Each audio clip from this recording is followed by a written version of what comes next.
Capítulo 3. La despedida de Ur. Parte 4. El pueblo de Ur.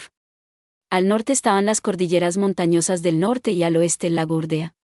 Fue bendecida con recursos naturales de todo tipo, y ahora estaba protegida por murallas que no existían el día anterior. Hajime había creado esos muros. Había llevado a Stave alrededor del perímetro, transmutando las paredes detrás de él en lugar de nivelar la tierra frente a él. Como el radio de transmutación de Hajime solo se extendía 4 metros más allá de su punto de contacto, eran solo de esa altura. A los monstruos grandes les habría sido fácil trepar por encima de ellos. Fueron básicamente un último esfuerzo de zanja hecho con la mentalidad de, bueno, es mejor que nada. Sin embargo, Hajime no tenía intención de permitir que la batalla llegase incluso a esas murallas. Todos los ciudadanos se habían enterado de la inminente invasión del ejército de monstruos. A juzgar por su velocidad, Hajime supuso que su vanguardia llegaría al atardecer del día siguiente. Naturalmente, la ciudad estaba en estado de pánico. Hubo quienes culparon al alcalde y a los otros líderes del pueblo por dejar que esto sucediera, los que rompieron a llorar, los que se aferraron a su familia en desesperación, los que trataron de huir, y los que empezaron a pelear en medio del caos. La mayoría de la gente no podía permanecer tranquila sabiendo que mañana su casa sería destruida y que si se quedaban morirían. El pánico fue la reacción normal a eso. Sin embargo, alguien se las arregló para calmarlos antes de que la ciudad se convirtiera en disturbios a gran escala. Ese alguien era Aiko. Siguiendo el consejo de los caballeros que habían vuelto hacía un rato, Aiko se había levantado en una plataforma en la plaza del pueblo y había hablado con los ciudadanos. Su comportamiento sereno y su abrumadora popularidad la ayudaron a calmar a los ciudadanos a un nivel razonable. En cierto modo, Aiko Batayama era más poderosa que cualquier héroe. Una vez que la gente fue pacificada, se dividieron naturalmente en dos grupos. Los que no podían abandonar sus hogares, y estaban dispuestos a compartir el destino de esta ciudad, y los que estaban dispuestos a huir y pedir ayuda. Mucha gente del grupo que decidió quedarse insistió en que al menos las mujeres y los niños escaparan. Creyeron las palabras de Aiko de que los monstruos serían repelidos, y los hombres recorrieron la ciudad buscando alguna forma de ayudar, mientras las mujeres y los niños se preparaban para correr. El pueblo permaneció iluminado hasta altas horas de la noche, iluminando a grupos de personas que lloraban al separarse de sus seres queridos. Los que huían empacaron sus cosas y se fueron antes de que saliera el sol. Ya era mediodía, y los que quedaban estaban intercambiando entre dormir y trabajar en grupos. La mayoría de los que se quedaron lo hicieron porque creían que su diosa y sus amigos les entregarían la salvación de alguna manera. Dicho esto, no solo rezaban ciegamente, ellos también estaban haciendo todo lo que podían para defender su hogar. A pesar de que la ciudad solo quedaba una fracción de su población, estaba más animada que nunca. Hajime se sentó en su improvisada silla sobre las murallas de la ciudad y miró a lo lejos. Yu y Sea estaban a su lado como siempre. Los dos se acercaron silenciosamente a él y le vieron caer en sus pensamientos. Aiko, Yuka, los otros estudiantes, Tío, Will y los caballeros de David se acercaron al trío. A pesar de su ruidoso acercamiento, Hajime no se dio la vuelta. David levantó las cejas enfadado, pero antes de poder decir algo, Aiko levantó la voz. ¿Cómo van tus preparativos, Nagumo-kun? ¿Necesitas algo? No, estoy bien, sensei. Hajime no se dio la vuelta. Incapaz de soportar su actitud, David se enfureció. Hey, mocoso. Aiko. Tu profesora te está hablando. Ese es el tipo de actitud que tomas con ella. Ella es la única razón por la que no te interrogamos sobre tus artefactos y cómo planeas derribar este enorme ejército, ¿lo sabías? ¿Podrías al menos, David-san, podrías callarte, por favor? Ga. Sí, señora. Una palabra de Aiko le hizo callar al instante. Era como un perro entrenado. Aunque no era un bestia, era fácil imaginarlo con orejas de perro y cola. Obedeciendo, bajó la cabeza con remordimiento después de que su amo se lo pidiera. Nagumo-kun. Sobre el chico de la túnica negra. Para esto había venido Aiko. Una mirada de dolor cruzó su cara mientras hablaba. ¿Quieres que averigüe quién es, verdad, y no matarlo? Sí. Tengo que estar segura. Nagumo-kun. Entiendo que lo que estoy pidiendo no es fácil, pero te lo traeré. El chico de la túnica negra. Te lo traeré. Haz lo que quieras con él. Seguiré tu decisión, Nagumo-kun. Muchas gracias. Aiko se sorprendió de lo cooperativo que estaba haciendo Hajime, pero a pesar de ello estaba agradecida. Viendo que no se había dado la vuelta ni una sola vez durante la conversación, le pareció a ella que él también tenía que lidiar con sus propios pensamientos. Internamente lamentándose una vez más de su impotencia, agradeció a Hajime con una tensa sonrisa. Cuando Aiko terminó de hablar, Tío se adelantó. Yo también tengo algo que discutir contigo, contigo. ¿Podrías por favor escuchar mi petición? ¿Eres tú, tío? ¿Por qué la larga pausa? ¿No es posible que ya me hayas olvidado? Ja. Ja. Pensar que esto podría ser tan agradable. La voz de tío se volvió tan extraña que Hajime no pudo evitar darse la vuelta. Mientras lo hacía, frunció el ceño. Su elegante kimono negro y dorado se había deshecho parcialmente, revelando la suave y sedosa piel de su hombro, y dando a Hajime una exquisita vista de su escote. El dobladillo de su kimono había sido de alguna manera doblado hasta sus muslos, dando una vista tentadora de sus piernas. Su belleza era tan impresionante que ningún hombre podía olvidarla después de verla una vez, pero la respuesta de Hajime fue increíblemente casual. Oh sí, ahora lo recuerdo. De alguna manera, en vez de enojarse por haber sido olvidada, Tío se sonrojó y su respiración se hizo pesada. Cualquiera que fuese esto, al que se había referido como agradable, era algo que Hajime decidió que no quería conocer. Una vez que tu batalla aquí haya terminado, y hayas podido llevar al joven Will con su familia, ¿volverás a tus viajes? Sí, ya veo. Bueno, esperaba que me permitieran unirme al grupo. No, ja. Un rechazo tan rápido. Sabía que serías un maravilloso. ¿Ejem? Por supuesto, no te estoy pidiendo que hagas esto gratis.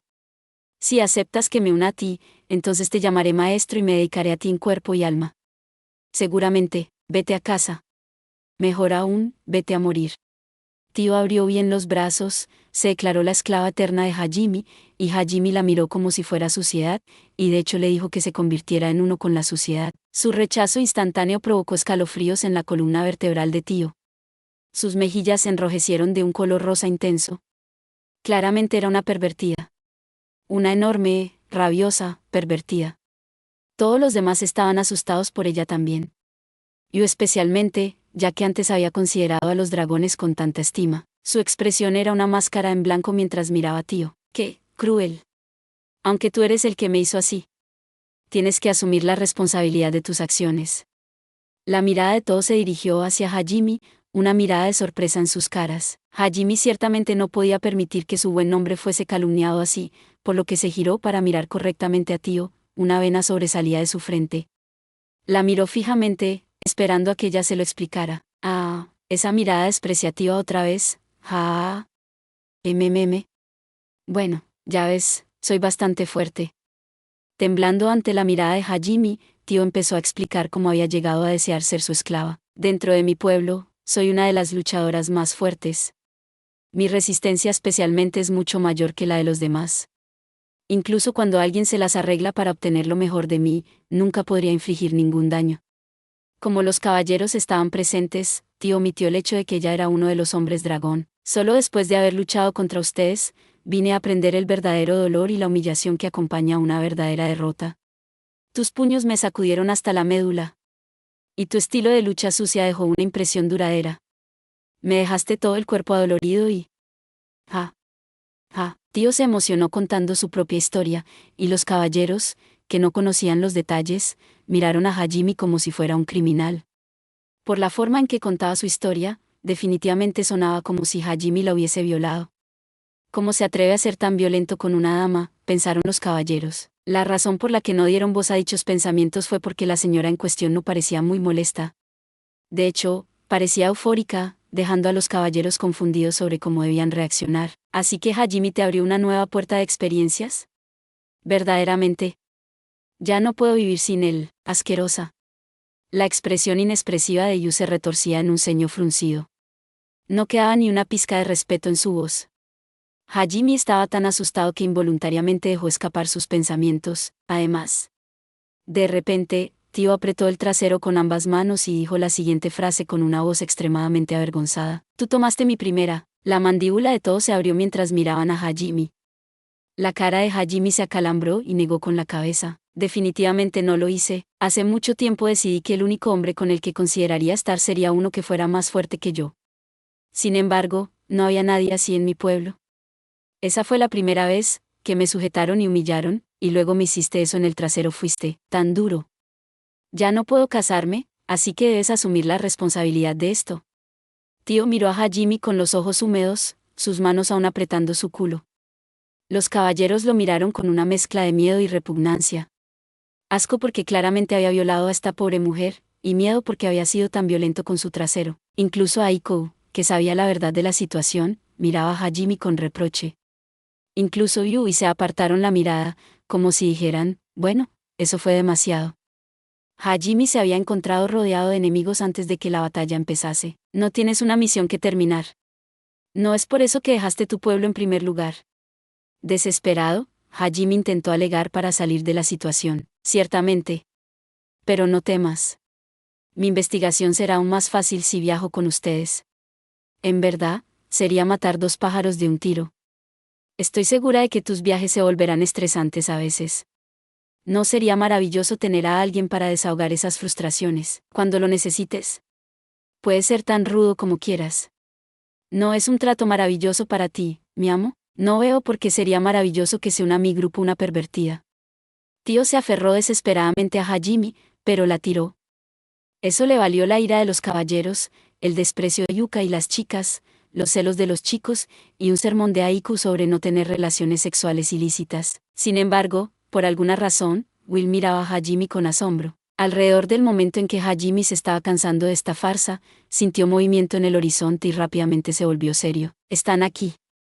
Hajime se giró hacia las montañas y miró a lo lejos. Aún no eran visibles a simple vista, pero el ojo demoníaco de Hajime estaba recibiendo las imágenes de sus drones. La horda de monstruos era lo suficientemente grande como para cubrir la tierra. Había Ultaurs, otros monstruos humanoides, enormes lobos negros de 3 a 4 metros de largo, lagartos de 6 patas, serpientes blancas de 3 a 4 metros de largo, pitones con agujas que crecían en sus espaldas, hombres rezando con guadañas por brazos, arañas con tentáculos que crecían de sus torsos hinchados, serpientes blancas con cuernos que crecían de sus cabezas. Incluso a través de un video, Hajime podía darse cuenta, el ejército era enorme.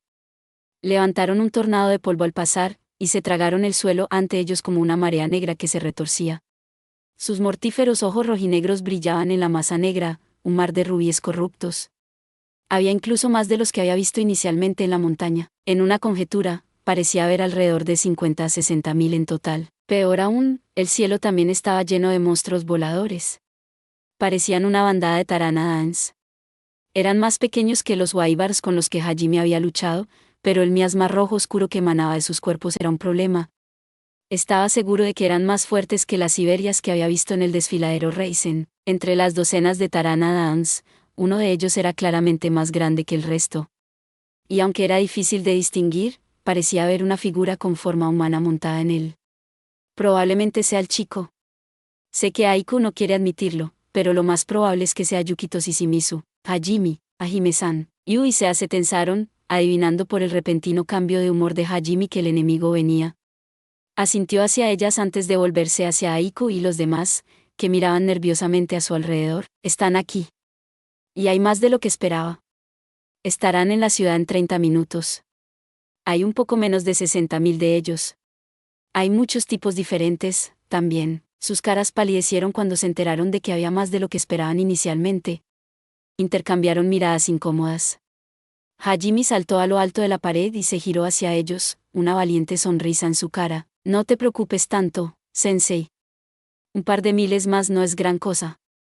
De todos modos, como planeamos, ustedes vigilen la pared en caso de que algo pase inadvertido. Aunque probablemente no tengan que pelear.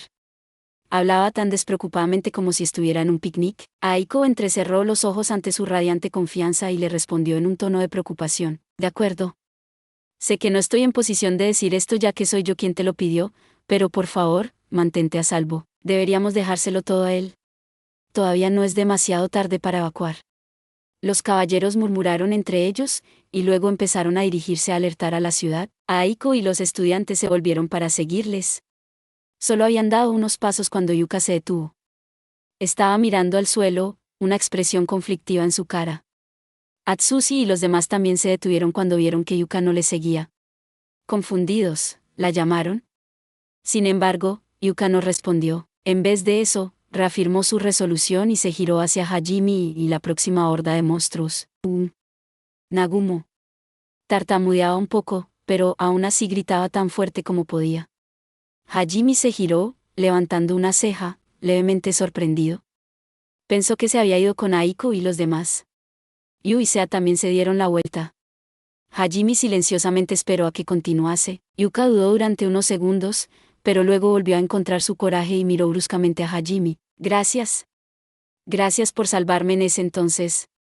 Yuka finalmente había conseguido poner sus sentimientos en palabras. Su expresión, su tono, e incluso el volumen de su voz hacía que sonara como si estuviese intentando pelear, pero estaba claro por su mirada que su gratitud era sincera. Hajime ladeó la cabeza, confundido. Trató de averiguar por qué se le estaba dando las gracias y llegó a la conclusión de que debía estar salvándole el aliento a Tío.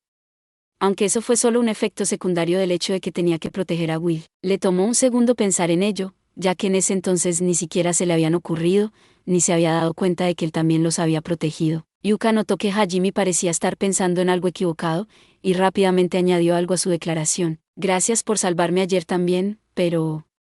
Estaba hablando de aquella vez en el laberinto, cuando me salvaste de ese soldado de Troum, y luego detuviste al Vigimas por todos nosotros. Oh. ¿Quieres decir que cuando estabas a punto de abrirte el cráneo? Olvidé que eras tú, Sonobe. ¿Podrías por favor no describirlo tan gráficamente? Es una experiencia traumática para mí. Se cubrió la cabeza, recuerdos de ese día volviendo a ella. Hajime la miró sin expresión alguna, su cabeza aún inclinada hacia un lado. Bueno, ya ves. Yuka empezó a tartamudear de nuevo, pero luego respiró hondo para tranquilizarse. No desperdiciar esta vida que salvaste. Tal vez no pienses mucho en ello, Nagumo, pero, aún así, atesoraré esta vida que me diste. Fue lo mismo que sintió cuando decidió volver a levantarse. Solo porque Hajime, de quien se había reído por no valer nada, había dado su vida por ellos, todos los demás seguían vivos. Al final descubrieron que en realidad no había muerto, pero los sentimientos de Yuka no habían cambiado. Todavía arriesgaba todo para salvarlos. Arriesgaría su vida por el bien de sus compañeros. ¿No iba a desperdiciar la vida que la había salvado? Incluso si estaba tan débil que ni siquiera podía compararse con el dedo meñique de Hajime. Incluso si los eventos en el laberinto aún le daban pesadillas, aunque no pudiera ser de ninguna utilidad en la batalla por venir. Incluso entonces, ella seguiría intentándolo. Atsushi y los demás se volvieron hacia Hajime y también asintieron solemnemente. Sus sentimientos eran los mismos. La respuesta de Hajime fue solo dos simples palabras. Ya veo. Luego, volvió a mirar a los monstruos que había en la distancia. Yuka ni siquiera sabía si había aceptado su agradecimiento, o si su resolución había significado algo para él. Simplemente se quedó allí de pie, tonta, insegura de qué hacer. Eventualmente, se dio la vuelta y comenzó a regresar a Nana y a los demás. Hajime sintió miradas de ambos lados. Miró a ambos lados y vio a Yu y a Sea sonriéndole. Después de lo dura que había sido la vida de Hajime desde que llegó aquí, estaban encantados de ver este tipo de calor a su alrededor por una vez. También estaban orgullosas de cómo había hecho algo que había dejado un impacto positivo en tanta gente. Hajime se rascó torpemente la cabeza y miró por encima de su hombro para decirle una última cosa a Yuka. Hey, Sonobe, sí. Ella no esperaba que él dijera nada más y estaba tan sorprendida que saltó unos centímetros en el aire. Todos los demás también se sorprendieron, aunque no en la misma medida. Tienes agallas. Lo supe incluso en ese entonces. A pesar de que casi había sido cortada literalmente hace 2 segundos, Yuka aún se había apresurado a salvar al resto de sus compañeros sin pensárselo 2 veces. E incluso ahora, a pesar del trauma que había sufrido, seguía luchando. Hajime hablaba en serio cuando dijo que tenía agallas. Yuka tartamudeó, sin saber cómo responder. No podía entender a dónde intentaba llegar Hajime con sus palabras. Sin embargo, su siguiente frase lo aclaró. Una chica como tú no morirá tan fácilmente. Yuka miró en silencio a Hajime. Bueno, probablemente no, de todos modos, agregó, arruinando el momento. Yu y Sea le miraron exasperadas, pero seguían sonriendo. Para un espectador, las palabras de Hajime probablemente parecían frívolas. Sin embargo, para Yuka significaban mucho más. Sirvieron para limpiar el lodo oscuro que se había estado acumulando en los rincones de su mente. Y no solo a ella. Atsushi y los otros estudiantes también habían sentido por primera vez el miedo a la muerte cuando vieron caer a Hajime. Escuchar, "You won't die", no morirás, del tipo que en realidad casi había experimentado la muerte tenía mucho más peso que de costumbre. Gracias. La voz de Yuka era apenas un susurro, lo suficientemente silenciosa como para ser llevada por el viento. Sonrió a la espalda de Hajime antes de darse la vuelta y reunirse con sus amigas. Todos los demás estudiantes la miraron, sin saber qué decir. Pero antes de que pudieran decir algo, David les gritó que se dieran prisa. Todos los estudiantes respondieron con un alegre, entendido, y corrieron tras él. Todos parecían de alguna manera más enérgicos que antes. Las únicas personas que quedaban con Hajime eran Will y Tio. Aparte de Yu y Sea, por supuesto. Era obvio que ellos también querían decir algo, pero se habían quedado callados hasta que Yuka había terminado. Will titubeó por unos segundos, inseguro de si debía decir lo que pensaba o no, pero luego se dio cuenta de que no le quedaba tiempo. Agitó la cabeza, murmuró algo a Tio, y luego se inclinó ante Hajime antes de apresurarse a unirse a Aiku y a los estudiantes. Hajime ladeó la cabeza, confundido, por lo que Tio sonrió y le explicó. Dijo que, si sobrevivo a esta batalla, me perdonará por la muerte de sus amigos aventureros. Por lo tanto, les pido humildemente que me dejen ayudarles. Mi maná se ha recuperado, e incluso sin transformarme, mis llamas y vendavales son muy poderosos. La Santa Iglesia despreciaba a los dragones como subhumanos y los colocaba en la misma categoría que a los hombres bestias, pero en realidad eran más como monstruos en el sentido de que podían manipular directamente el maná. Claro que no eran como Yu, que podía controlar todos los elementos sin esfuerzo, sin necesidad de cantos o círculos mágicos, pero al menos podían usar la magia en la que tenían una aptitud sin cantos o círculos. Tio mostró su amplio escote a Hajime para intentar convencerlo. Sin decir palabra, sacó uno de sus anillos de piedra mágica y se lo tiró. Lo miró, perpleja, antes de darse cuenta de que era un depósito de maná hecho de piedra de la divinidad. Maestro, pensar que me lo propondría antes de una batalla, yo. Por supuesto que mi respuesta es, claro que no. Te lo presto para que seas nuestra torreta. Será mejor que lo devuelvas cuando terminemos aquí. ¿Qué demonios te hizo pensar que alguna vez te propondría matrimonio? Ya veo. Así que esto es lo que llaman un pasado oscuro. Yu se encogió internamente ante el hecho de que una vez había hecho la misma broma que una pervertida, y se desplomó de hombros. Hajime hizo lo mejor que pudo para ignorar a Tio, que había ignorado completamente las palabras de Hajime y sonreía ante el anillo que tenía en sus manos. Finalmente, el ejército de demonios coronó el horizonte y se hizo visible a simple vista. Soldados se reunían en las paredes llevando arcos, o papeles con círculos mágicos grabados en ellos. La batalla pronto estaría sobre ellos. Al poco tiempo, la tierra retumbó por los golpes de decenas de miles de pies.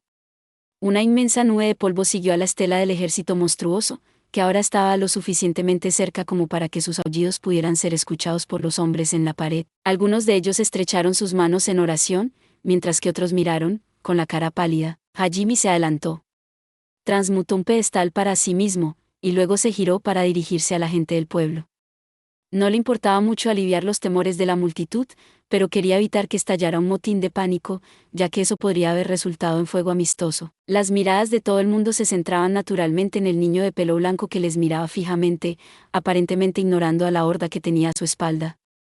Una vez que estuvo seguro de que tenía la atención de todos, Hajime respiró hondo y habló en voz alta. Escuchen, valientes hombres de Ur. Nuestra victoria está asegurada. Los ciudadanos se miraron confundidos. Hajime les ignoró y continuó, su voz llena de confianza. ¿Por qué? Porque tenemos una diosa de nuestro lado. Hombres, nunca olviden que la gran diosa de la fertilidad Daiko-sama está con nosotros. De repente, la gente empezó a susurrar emocionada a sus amigos. Aiko, que había estado guiando a la gente desde la retaguardia siguiendo las instrucciones de sus guardias, de repente se dio la vuelta. Mientras que Aiko-sama esté con nosotros, no podemos perder. Ella fue enviada a la humanidad por los cielos para conducirnos a la victoria y a la prosperidad. Y yo soy su espada y escudo, un avatar nacido de su deseo de proteger a la gente. Y aquí, esta es la fuerza de quien ha recibido la bendición divina de la diosa, la fuerza de la espada santa. Hajime sacó a Schlagen de su tesoro oculto, y luego lo puso sobre su soporte para estabilizarlo. Se arrodilló, cuidadosamente alineando su mira con la de uno de los Taranadán que se había adelantado a la manada. La gente del pueblo miraba con la respiración contenida. Las chispas carmesíes comenzaron a correr por el barril de Schlagen. En cuestión de segundos la pieza se cubrió con un velo escarlata, dándole un aspecto convenientemente ominoso. Schlagen demostró que su temible apariencia no era solo para mostrar van. El estruendoso ruido dio a los espectadores un gran comienzo. Una sola raya roja resplandeció por el cielo. Corrió hacia el pteranodonte más rápido de lo que el ojo podía seguir, como una lanza desatada por Dios mismo. El pteranodonte nunca tuvo una oportunidad. Ni siquiera hubo tiempo para esquivarlo. Una bala más rápida que el sonido, lo suficientemente potente como para atravesar el acero más resistente, y recubierta con una cubierta de metal dura como un diamante, rasgada a través del pteranodonte volando a unos pocos kilómetros de distancia. La onda expansiva fue tan poderosa que hizo trizas las alas de los pteranodons cercanos, lanzándolos al suelo. Hajime continuó disparando tiro tras tiro sin pausa. El cielo estaba lleno de rayas de muerte, cada una borrando a otro pteranodonte. Evitó a propósito al enorme que llevaba la túnica, pero se aseguró de que la onda expansiva de las balas cercanas les hiciera volar de vuelta. El inmenso pteranodonte perdió una de sus alas a causa de la onda expansiva, y giró hacia el suelo con un chillido penetrante. La figura con la túnica encima fue arrojada y sacudida salvajemente mientras se tiraba al suelo. Hajime no tendría la oportunidad de dejar que Aiko se reuniese con el chico de la túnica hasta después de haber despejado el ejército de monstruos, por lo que por ahora se había asegurado de no poder escapar. Aiko probablemente se horrorizaría si supiese que uno de sus preciados alumnos había caído, pero Hajime solo había prometido traerle vivo, no ileso. Y como había disparado desde una distancia tan grande, dudaba de que Aiko lo hubiera visto. En el lapso de unos segundos, Hajime había aniquilado el cuerpo aéreo de los monstruos. Luego, apoyó a Schlagen sobre su hombro y se giró tranquilamente hacia los ciudadanos reunidos. Sus mandíbulas estaban colgando abiertas en shock. Sin embargo, Hajime simplemente sonrió sin miedo. Salveiko-sama. Levantó los brazos triunfantemente, alabada sea la grandeza de Aiko. Un segundo después, Salveiko-sama. Salveiko-sama. Salveiko-sama. Salveiko-sama. Alabada sea nuestra diosa. Alabada sea nuestra diosa. Alabada sea nuestra diosa. Alabada sea nuestra diosa. A los ojos de la gente de Ur, Aiko se había convertido en una diosa no solo de nombre, sino de verdad. Los ciudadanos ya no tenían miedo. Todos y cada uno de ellos miraron a Aiko con los ojos llenos de esperanza y adoración. Aiko se sonrojó de vergüenza y empezó a temblar. Ella miró a Hajime y le dijo, ¿qué crees que estás haciendo? Pero Hajime se encogió de hombros con indiferencia y se giró hacia el ejército que se acercaba. Había tenido sus razones para exaltar tanto a Aiko. En primer lugar, aumentar la influencia de Aiko para que fuera más útil cuando la Santa Iglesia y Ilai se volvieran contra él. No tenía ninguna duda de que se sentirían amenazados por su abrumador poder, y buscarían usarlo o enterrarlo. Y en ese momento, Aiko seguramente se volvería contra ellos por su bien, como lo había hecho antes con sus alumnos traumatizados, y con este incidente, su fama como diosa santa se extendería. Incluso sin que Hajime la ascendiese nunca más, los rumores se extenderían. Así, Aiko pronto sería algo más que una herramienta útil para la Santa Iglesia, sería el ídolo de la gente común. Ni la Santa Iglesia ni el rey podrían moverse contra ella por miedo a incitar a la rebelión. Además, su influencia sobre los nobles y el clero aumentaría enormemente. En segundo lugar, de esta manera la gente del pueblo no tendría miedo de él por mostrar una fuerza divina. Creerían que era una especie de soldado enviado por su diosa, convirtiendo su miedo y sospecha en alivio y confianza. Así que, incluso cuando la Santa Iglesia se volviera contra él, sabía que habría gente dispuesta a ayudarle de todas formas. Con suerte, en tercer lugar, como fue su profesora quien lo convenció de hacer esto, él quería que ella compartiera la responsabilidad de lo que ella había empezado. Por último, y lo que es más importante, esta había sido la única manera que se le ocurrió para evitar iniciar un pánico a gran escala. Era posible que hubiera habido mejores soluciones, pero no había suficiente tiempo para pensar. No dudaba que ella le regañaría por esto más tarde, pero esto también benefició a Aiko. No solo eso, sino que era una consecuencia directa de sus propias acciones. O al menos, así se lo iba a decir antes de escapar y dejar que ella se ocupara de las consecuencias. Los gritos de la gente del pueblo eran casi tan fuertes que ahogaban los rugidos de los monstruos que se acercaban. Hajime podía sentir a Aiko mirándole con ira, mientras que David comentaba, ¿qué te parece? El mocoso lo consigue después de todo. Los ignoró a todos y devolvió a Schlagen, a su tesoro oculto, sacando 2 enormes cañones de ametralladora, Metzeleis, en su lugar. Luego, puso uno en cada hombro y se adelantó. A su derecha estaba Yu, y a su izquierda Sea. Para esta pelea, le prestó su lanzacohetes, Orcan. A la izquierda de Sea estaba Tío, que aún estaba enamorada del anillo que Hajime le había dado. El ejército no se había ralentizado en absoluto cuando Hajime había derribado los Taranadans, y se estaba acercando rápidamente. 4 personas se enfrentaron a una embestida de 60.000. Era tan ridículo que no parecía real. Hajime miró a Yu. Ella le miró y asintió. Luego se giró hacia Sea. Ella también asintió con confianza, sus orejas de conejito se mantenían firmes. Finalmente, él ignoró a Tío. Una leve sonrisa apareció en sus labios mientras miraba a la horda que se acercaba. Luego pronunció casualmente las palabras que marcaron el comienzo de una gran matanza: pues manos a la obra. Gracias por ver. Si te gustó este contenido, no olvides darle like, compartir y suscribirte para más videos similares. Nos vemos en el próximo video.